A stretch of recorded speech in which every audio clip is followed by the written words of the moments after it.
Pookkottumpadam ചേലൂടെ ശാസ്ത്രീയാർ UP സ്കൂളിന്റെ 88ാമത് വാർഷികാഘോഷം സംഘടിപ്പിച്ചു. Amarambalam panchayat president VP Afeefa പരിപാടി ഉദ്ഘാടനം ചെയ്തു. ചടങ്ങിൽ സർവീസിൽ നിന്നും വിരമിക്കുന്ന സ്കൂളിലെ സീനിയർ അധ്യാപിക ബിന്ദു, DALP പുള്ളി സ്കൂളിലെ അധ്യാപകൻ മനോജ് കുമാർ എന്നിവർക്ക് യാത്രയയപ്പ് സമ്മേളനവും നടത്തി. PTA പ്രസിഡന്റ് രവീന്ദ്രൻ വെള്ളങ്ങോട്ട് അധ്യക്ഷത വഹിച്ചു. സ്കൂൾ പ്രധാന അധ്യാപകൻ പ്രസാദ് റിപ്പോർട്ട് അവതരിപ്പിച്ചു. പ്രശസ്ത സിനിമാ താരം ദേവിക സതീഷ് മുഖ്യാതിഥിയായിരുന്നു. School manager K. കേശവദാസ് മുഖ്യാതിഥിക്ക് ഉപഹാരം കൈമാറി.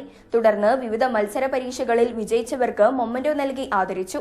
2 ദിവസങ്ങളിലായാണ് വാർഷികാഘോഷം സംഘടിപ്പിച്ചത്.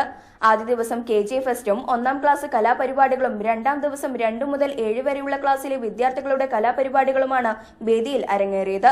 Nilambur BRCBPS Manoj Kumar, MTA president Rubeena Najeeb, DLAP സ്കൂളിലെ പ്രധാന അധ്യാപകൻ K. Shaju, PTA vice president Asla, senior അധ്യാപകരായ ലിജി, ദീപ, അംബുജം, GK ബിന്ദു, PTA അംഗങ്ങളായ അബ്ദുൽ ജബ്ബാർ, നൌഫൽ, സ്കൂൾ ലീഡർ മുഹമ്മദ് നാഫി, കലാമേള കൺവീനർ ദീപ്തി, മറ്റു അധ്യാപകർ, PTA MTA ഭാരവാഹികൾ എന്നിവർ പരിപാടികൾക്ക് നേതൃത്വം നൽകി.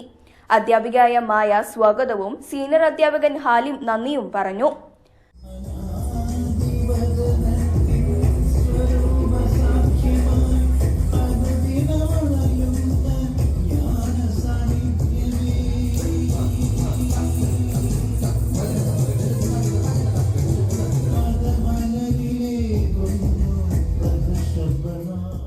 News bureau, Pookkottumpadam.